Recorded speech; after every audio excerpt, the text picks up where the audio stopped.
নমস্কার, আপনারা শুনছেন রাত 12:05। আজ আমরা আবার চলে এসেছি দুটি ভয়ঙ্কর সত্য ঘটনা নিয়ে আপনাদের শোনাবো বলে। Episode number 24। আপনারা ঘটনা দুটি শুনে অবশ্যই আমাদের জানাবেন কেমন লাগছে আমাদের গল্প ঘটনা। আর যারা যারা এখনও আমাদের চ্যানেলটি সাবস্ক্রাইব করেননি তারা অবশ্যই সাবস্ক্রাইব করে দিন, আর পাশে থাকা বেল আইকনটি প্রেস করতে ভুলবেন না। সবার আগে নোটিফিকেশান পেতে হলে অবশ্যই প্রেস করতে হবে পাশে থাকা বেল আইকনটি। চলুন তাহলে আজকের প্রথম গল্প শোনা যাক। সুন্দরবনের একেবারে শেষ প্রান্তে অবস্থিত ছোট একটি গ্রাম, নাম জয়খালি। এই গ্রামের মানুষের জীবন নদীর জোয়ার ভাটার উপর নির্ভরশীল। গ্রামের এক পাশে ঘন ম্যানগ্রোভ জঙ্গল, অন্য পাশে শ্মশান ঘাট। এখানকার সবচেয়ে বড় ভয় হলো নিশির ডাক, একটি অভিশপ্ত ডাক যা রাতের বেলা প্রিয়জনের কণ্ঠে ডেকে মানুষকে গভীর জঙ্গলে বা শ্মশানে টেনে নিয়ে যায়। এই গ্রামের এক সাহসী যুবক নাম বিমল, যার বাবা নিশির ডাকের শিকার হয়ে নিখোঁজ হয়ে গিয়েছিল। সে তাই নিশির ডাককে প্রচণ্ড ঘৃণা করে। বিমলের এখন শুধুমাত্র একটি ছোট ভাই আছে, যার নাম অরুণ। অরুণ আগে শহরে থাকত, কিন্তু বাবার মৃত্যুর পর সে গ্রামে ফিরে আসে। তাদের বাবা শ্মশান ঘাটের পাহারাদার ছিলেন এবং এক অমাবস্যার রাতে নিশির ডাকের শিকার হয়েছিল। ওনার মৃতদেহ খুঁজে পাওয়া যায়নি। বিমল অরুণকে কড়াভাবে সাবধান করে দিয়েছিল, রাত 9টার পর ঘর থেকে যেন সে বের না হয়, আর কেউ তোর নাম ধরে ডাকলেও ভুলেও সাড়া দিবি না, সে যতই চেনা গলা হোক না কেন। অরুণ প্রথমে দাদার কথায় কান দেয়নি। শহরে থেকে সে এখন আর এসব কুসংস্কার বিশ্বাস করে না। এবার আসি ঘটনার সূত্রপাত। ঠিক যে রাত থেকে, সেই রাতে গ্রামের একটি উৎসবে নাচ গান চলছিল। অরুণ সেখানে যায়, বেশ রাত করে বন্ধুদের সাথে আড্ডা দিচ্ছিল। হঠাৎ মনটা ছটপট করে উঠল, কেন যেন মনে হলো বাড়ি ফিরে যাওয়া দরকার। বাড়ি ফেরার পথে যখন সে শ্মশান ঘাটের পাশ দিয়ে হাঁটছে, তখন রাত প্রায় 1:30। চারপাশ নিস্তব্ধ, শুধু ঝিঝির ঢাক আর নদীর জলের শব্দ। হঠাৎ অরুণ নিজের নাম শুনতে পেল, খুব চেনা গলা, তার দাদা বিমলের গলা। অরুণ, কোথায় তুই? আমি শ্মশান ঘাটে, তাড়াতাড়ি আয়, টর্চটা নিভে গেছে।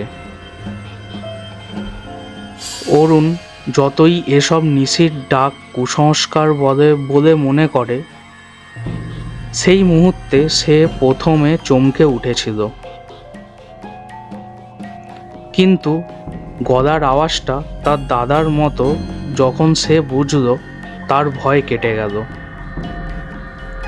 সে যেই এই তো দাদা আসছি বলে উত্তর দিতে যাবে, তার দাদার বলা কথা তার মনে পড়ে গেল, নিশি ডাকলে উত্তর দিবি না।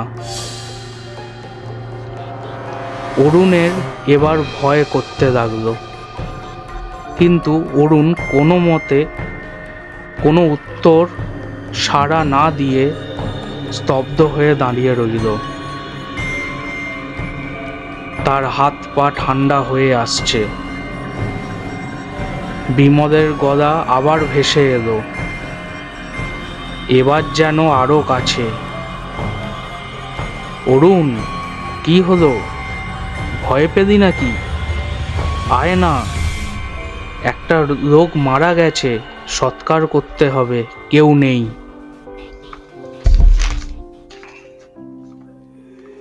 গলাটা এতটাই অস্বাভাবিক যে অরুণ প্রায় বিশ্বাসই করে ফেলেছিল।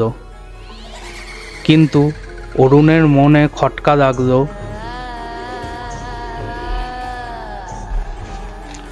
গলাটা এতটাই স্বাভাবিক যে অরুণ প্রায় বিশ্বাসই করে ফেলেছিল। কিন্তু অরুণের মনে খটকা লাগলো, এই মাঝরাতে দাদা একা শ্মশানে কি করছে? অরুণ চোখ বন্ধ করে মন্ত্র পড়তে শুরু করলো, যা তার মা তাদের দুই ভাইকে শিখিয়ে দিয়েছিলেন। এবার অরুণ দেখল শ্মশানের এক পাশে থাকা একটা পুরানো বটগাছের নিচে একটা সাদা ছায়া নড়াচড়া করছে। চাঁদের আলোয় অরুণ ভালো করে দেখার চেষ্টা করল ওটা তার দাদা বিমল কিনা। কিন্তু না, সেটা বিমল নয়। এক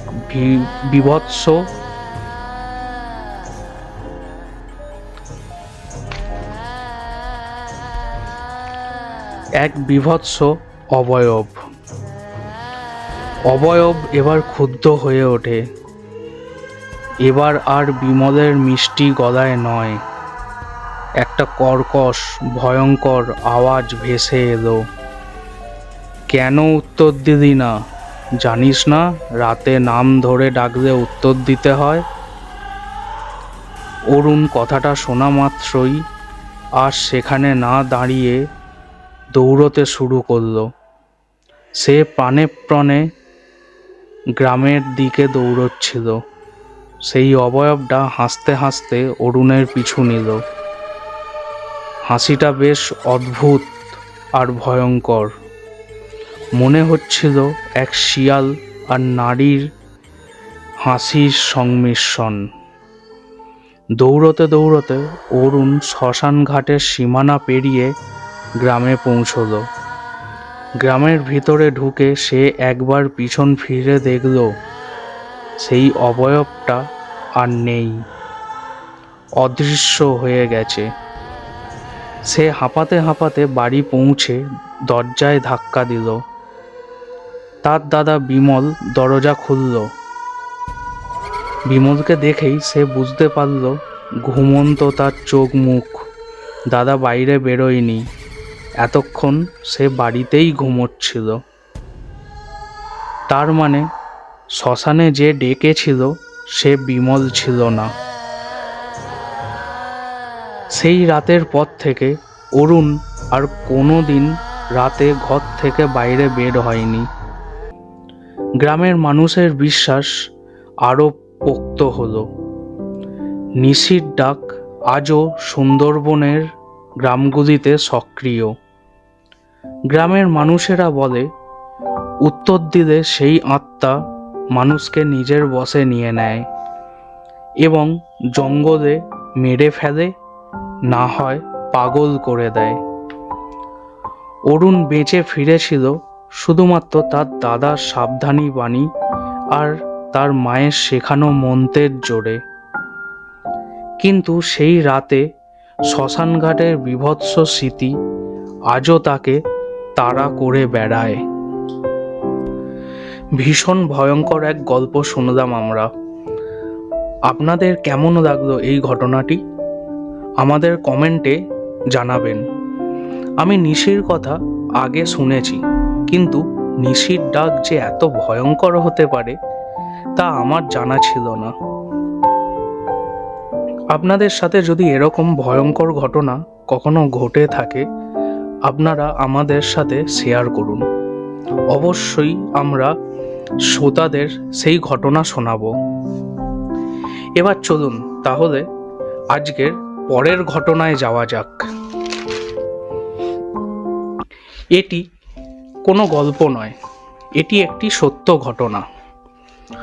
ঘটনাটি দক্ষিণ 24 পরগনার সুন্দরবন অঞ্চলের কাছাকাছি একটি গ্রামের, যেখানে সন্ধ্যা নামলেই চারপাশ নিস্তব্ধ হয়ে যায়। গ্রামের শেষ প্রান্তে একটি বিশাল জমিদার বাড়ি ছিল, সেখানে বহু বছর আগে। কিন্তু এখন বর্তমানে সেই জমিদার বাড়ি হয়ে উঠেছে এক ভূতের বাড়ি। কারণ পুরো বাড়ি জুড়ে শ্যাওলা ও সবুজ গাছপালা ভরে আছে। তাই আশেপাশে স্থানীয় লোকজনেদের কাছে জমিদার বাড়িটি পোড়ো বাড়ি বা ভূতের বাড়ি নামে পরিচিত। এতক্ষণ আমরা শুনলাম ঘটনাস্থানের পরিবেশের কথা। এবার আমরা আসল ঘটনায় আসব। ঘটনাটি যার সাথে ঘটেছে, প্রথমে তার সাথে একটু পরিচয় করে নিয়ে আসুন। অরিত্র নামের একটি ছেলে, যার আদি বাড়ি সুন্দরবনের পাশের গ্রামেই। পড়াশোনার সূত্রে সে বেশ কয়েক বছর নিজের গ্রামে থাকছে না, কলকাতার হোস্টেলে থাকে। অরিত্র ছেলেটি গ্রামের ছেলে হলেও সে কিন্তু কুসংস্কারে বিশ্বাস করে না। খুব সাহসী একটি ছেলে এবং যুক্তিবাদী। কলকাতায় এসে রাজু নামের একটি ছেলে অরিত্রর খুব কাছের ও প্রিয় বন্ধু হয়ে ওঠে। দুজনে মন খুলে সুখ দুঃখের কথা শেয়ার করে। এভাবেই একদিন অরিত্র জানতে পারে রাজু ভীষণ ভীতু এবং কুসংস্কারে বিশ্বাস করে। কিন্তু দুজনের চরিত্রে এই ধরনের অমিল থাকা সত্ত্বেও দুজনের বন্ধুত্বে কখনো কোনো খামতি দেখা যায় না। তাই অরিত্র ঠিক করলো কলেজের ছুটিতে সে একবার রাজুকে তার সবুজ গ্রাম দেখাতে সাথে করে নিয়ে আসবে গ্রামের বাড়িতে। রাজুও এক কথায় রাজি হয়ে গেল এবং ছুটি পড়া মাত্রই তাদের প্ল্যান মাফিক তারা গ্রামে যায়। অরিত্র যেহেতু বাড়িতে থাকে না, তাই তার মা বাবা অরিত্রকে খুব আদর আপ্যায়ন করে এবং রাজুকেও সমানভাবে আদর আপ্যায়ন করে। তারা যা খেতে ভালোবাসে 4 বেলা সেই সব রান্না করে দিচ্ছে অরিত্রর মা। সারাদিন খাওয়া, ঘোরা আর দুই বন্ধু মিলে চুটিয়ে আড্ডা দেয়া বেশ কাটে তাদের দিনগুলো। সেই রকমই একদিন দুজনে চারপাশটা হাঁটতে বেরিয়েছে। হাঁটতে হাঁটতে তারা সেই গ্রামের পোড়ো জমিদার বাড়িটির কাছে পৌঁছে যায়। রাজু সেই বাড়ি দেখে অরিত্রকে বিভিন্ন প্রশ্ন করতে থাকে। আর তখন অরিত্র বলে গ্রামের মানুষ নাকি এই বাড়ির ত্রিসীমানায় আসে না। তাদের বিশ্বাস বাড়ির শেষ জমিদার গদাধর রায়ের স্ত্রী, যিনি অপঘাতে মারা গিয়েছিলেন, তার আত্মা আজও এখানে ঘুরে বেড়ায়। বিশেষ করে অমাবস্যার রাতে নাকি নুপুরের শব্দ শোনা যায়। রাজু এসব শুনেই সে আর সামনের দিকে এগোচ্ছে না। রাস্তার ওই একই জায়গায় থমকে দাঁড়িয়ে পড়ে আর অরিত্রকে বলে, এত কিছু যখন জানিস তাহলে এই পথে কেন আনলি আমাকে? রাজুর এসব কথা শুনে অরিত্র তো হেসে লুটোপুটি খাওয়ার জোগাড়। প্রায় সন্ধে হয়ে আসছে দেখে দুজনের বাড়ির দিকে রওনা দেয়। বাড়ি ফিরে তারা রাতের খাওয়া দাওয়া করার সময় বাবা মাকে জমিদার বাড়ির কথা বললে অরিত্রর বাবা মা কড়াভাবে দুজনকে ওই পথে যেতে বারণ করে দেয়। এরপর অরিত্র আর রাজু দুজনে শুতে চলে যায়। অরিত্র হঠাৎ রাজুকে বলে, চল রাজু, কাল অমাবস্যা আছে। কাল রাতে ওই বাড়িতে গিয়ে 10 মিনিট বসে আসবো, দেখি কি হয়। রাজু বলল, না ভাই, পারবো না। গদাই কাকা নিজের চোখে দেখেছে ওই বাড়ির ছাদ থেকে সাদা শাড়ি পরা এক মহিলা নাকি ঝাঁপ দেয় রোজ রাতে। আমি কিছুতেই যাব না। অরিত্র হাসল আর বলল, দূর বোকা, ওসব ভূত বলে কিছু হয় নাকি? এসব কিছুই সত্যি নয়, কুসংস্কার। আমরা কাল গিয়ে সবাইকে বুঝিয়ে দেব যে এতদিন গ্রামের সবাই যা শুনে এসেছে সেগুলো আসলে সবই কুসংস্কার। রাজু তাও রাজি হয় না সেখানে যাওয়ার জন্য, কিন্তু অরিত্র জোর করায় সে রাজি হয়। পরের দিন রাত তখন ঠিক 12টা। ঝিঁঝির ডাক আর বৃষ্টির শব্দ ছাড়া আর কিছুই শোনা যাচ্ছিল না। টর্চের আলোয় দুজনে বাড়ির মেন গেট পেরিয়ে ঢুকলো। চারপাশটা স্যাঁতস্যাঁতে, ভেঙে পড়া দেয়াল আর আগাছায় ভর্তি।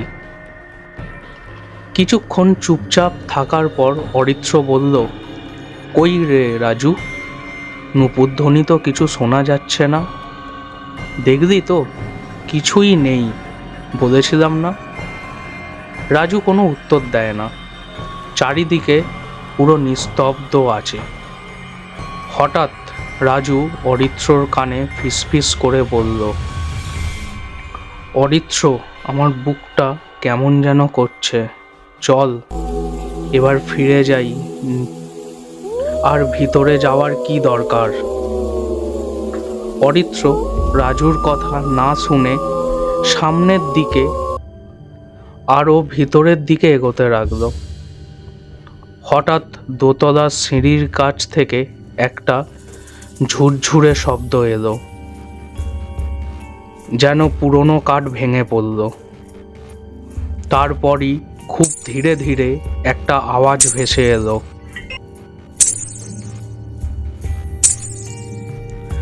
রাজু চমকে উঠল। অরিত্র, শুনতে পাচ্ছিস? নূপুর। শব্দটা ক্রমশ স্পষ্ট হচ্ছে। অরিত্রর যুক্তিবাদের দেয়ালটা এবার একটু কেঁপে উঠল। মনে হচ্ছে কেউ যেন নিচে নেমে আসছে সিঁড়ি দিয়ে, কিন্তু শব্দটা স্বাভাবিক হাঁটার নয়, যেন কেউ টেনে টেনে পা ফেলছে। অরিত্র টর্চটা দোতলার সিঁড়ির দিকে তাক করল। আলোটা পড়তেই সিঁড়ির ওপরের ধাপে একটা সাদা শাড়ির আঁচল দেখতে পেল, কিন্তু কোনো শরীর দেখা গেল না।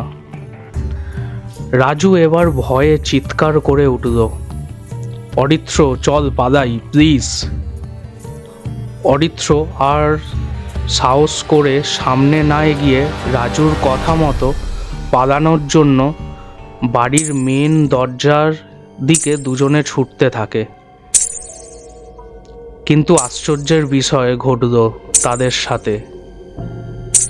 তারা যেই মেন দরজা থেকে বাইরে বেরোতে যাবে, অমনি তাদের মুখের সামনে সশব্দে মেন দরজা নিজে থেকে বন্ধ হয়ে যায়। এবার ভয়ের মাত্রা দুজনেই চরমে পৌঁছল।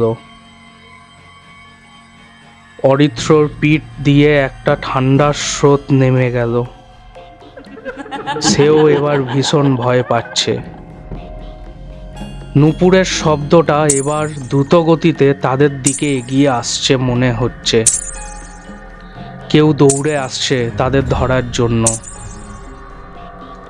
অরিত্র বলল, ভেতরে চল, অন্য দরজা দিয়ে বেরোনোর রাস্তা খুঁজতে হবে।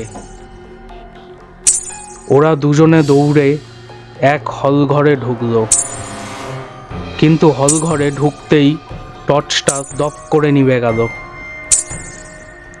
পুরো বাড়িটা এখন ঘুটঘুটে অন্ধকার। অন্ধকারে দুজনে একে অপরের হাত ধরে দাঁড়িয়ে আছে, কি হতে চলেছে সেই অপেক্ষায়। কারণ এতক্ষণে ওরা দুজনেই বুঝতে পেরেছে ওদের আর কোনো পালানোর পথ নেই। তাদের কানে শুধু একটাই শব্দ বাজছে, সেই নূপুর ধ্বনি। শব্দটা এবার তাদের খুব কাছে, মনে হচ্ছে তাদের চারপাশে কেউ নূপুর পরে ঘুরে বেড়াচ্ছে। হলঘরটা এতটাই ঘুটঘুটে অন্ধকার, কিছুই তারা দেখতে পাচ্ছে না, শুধু বুঝতে পারছে। কে কে ওখানে? অরিত্র কাঁপতে কাঁপতে বলল। কোনো জবাব এলো না। নূপুরের শব্দটা হঠাৎ যেন থেমে গেল। তারপরই তাদের ঠিক সামনে এক হাত দূরে একটা মেয়ের কান্নার আওয়াজ শুরু হলো।